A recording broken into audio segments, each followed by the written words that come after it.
Good day, ladies and gentlemen. Welcome to this online seminar titled The Dangers of Social Media. And I'm your host, as well as your presenter. I go by the name of the Dark Prophet. So today, like I said, the title of our conversation is Dangers of Social Media. At first, the first response people got when I posted this on my WhatsApp page and on my Instagram page is that they first assumed that maybe I had something against social media, that maybe I don't like social media, or I was one of those people that just focused on the cons of social media. But that's not really the case. The thing is that social media has a lot of advantages, but like everything that is good, it has a lot of negatives too. And this whole segment is about us realizing the negative aspect of social media, keeping that, in view so that we are prepared, we are protected, especially when things go left, you know. And the reason why it's important to talk about this is that social media within a short period of time has become an integral part of our lives. We use social media for businesses, use it to interact with our friends and family. So it's something that we use, and some people are men. They feel like if we take social media away from them, men, we have taken something valuable from them. So, and you can tell how important social media is to some people, especially when they lose their phones. That's when you see them acting weird after 1 or 2 hours because they cannot chat someone up or they cannot text maybe their girlfriend or whatever. So, social media is very, very important in our lives, but we need to examine the dangers of social media. Now, the first thing we need to understand about social media is that number one is a distraction. And I know people hear that a lot. Oh, social media is a distraction, but that doesn't give us the ability, and most people don't really delve into the aspect of distraction that social media causes, or the level of distraction that social media causes. What you need to really understand when it comes to distraction is that let's look at how many hours people spend on social media. They usually say that the North America they usually spend 2 to 3 hours on social media, but we in Nigeria here, we spend over 4 hours on social media. To be specific, we spend over 3 hours and 23 minutes on social media. The average Nigerian spends 3 hours and 23 minutes on social media, and that's a day. And what you need to really understand is based on the report we have from the Nigerian Data Protection Committee, it claims that over 40 million Nigerians spend 6 hours on social media every day. When we say something like that, it may not seem like a lot. 3 hours a day, well, it's something that is understandable. But now, multiply it times seven days a week, right? Multiply it times 7, that's 21 hours, that someone is spending on social media. Then multiply it by like a month. And then the hours begin to become something to be concerned about, begins to become something you need to worry about. This time that we spend on, and what I've come to learn from how we use social media is the more time we spend on social media, the more unproductive we become. And that's the truth. You may go on social media now and you want to chat some friends, send a few messages here and there, yeah. But if you are not careful, after 30 or maybe after 20 minutes, you may find yourself watching reels on Instagram, or you may find yourself watching videos on TikTok, or you may find yourself maybe chatting somebody that you don't even know just because maybe you're interested in her, or maybe you just want to know more, just something that basically that is not productive, something that you did not come on the social media platform for. So that's why I said the longer hours you spend there, the more chances are you'll be doing something unproductive.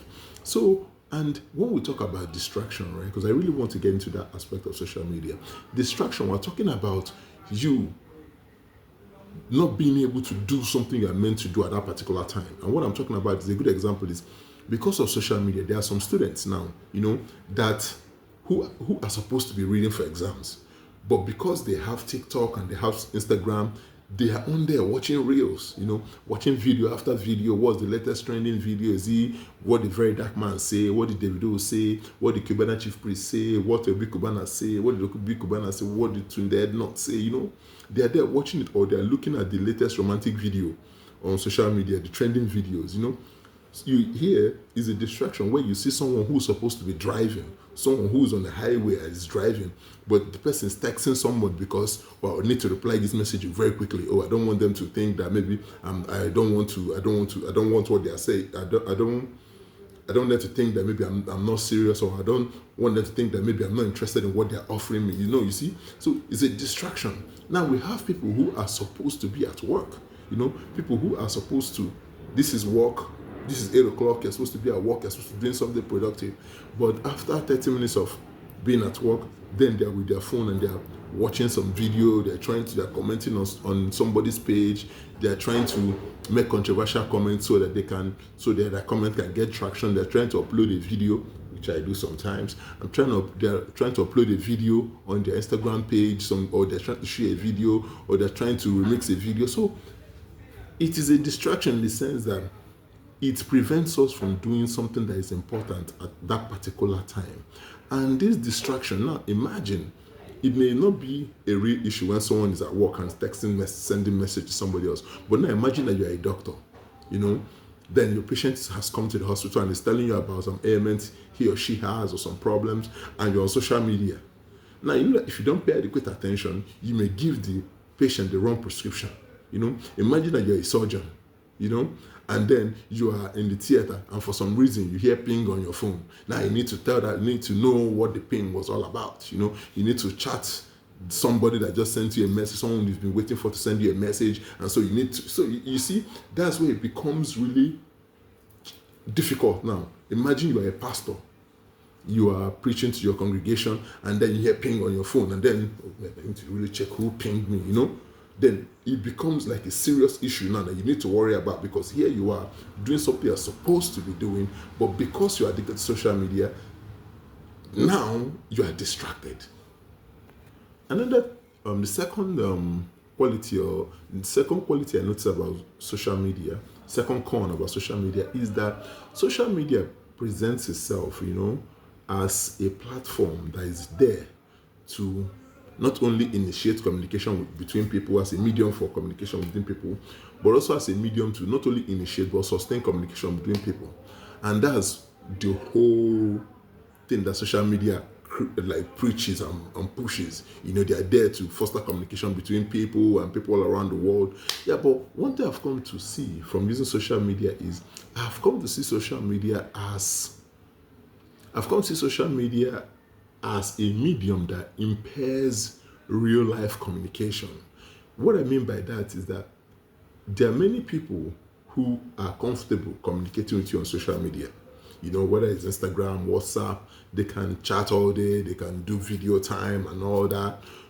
But when it comes to face-to-face interaction, now they have problems. Now they are worried about, will the person like them, the clothes they are wearing, is it good enough, the atmosphere of the place. They are worried about things, the inconsequential things, The mere thought of standing face to face with somebody else, having a conversation, genuinely scares them. So this is where this whole thing of social media as a platform that fosters communication becomes now a little bit tricky, because online they can communicate with you, they can talk with you, they can talk endlessly, they can chat endlessly, but face-to-face communication, they are worried about it. Number two, face-to-face communication, they have difficulty coming up with conversations. They have difficulty sustaining conversations because they spend most of their time online. There's not enough real FaceTime conversation. And one thing you need to notice about FaceTime conversation is that it helps you. It even improves your mood when you talk with other people face to face and you get their facial reactions, they get your facial reaction. It improves your mood. You can do research on it. It helps you in ways that you will not even know, And so when you now have a situation, whereby you can only function online, it becomes a problem. Now imagine you are one of those people that now go on interview. You've not had a job for a while, then you go on interview. What happens? What happens when you go on interviews, and then you have to stand in front of 3 or 4 people to tell them why you're the best candidate for the job. Then you start panicking. Then you don't know what to say. Then you lose your train of thought, So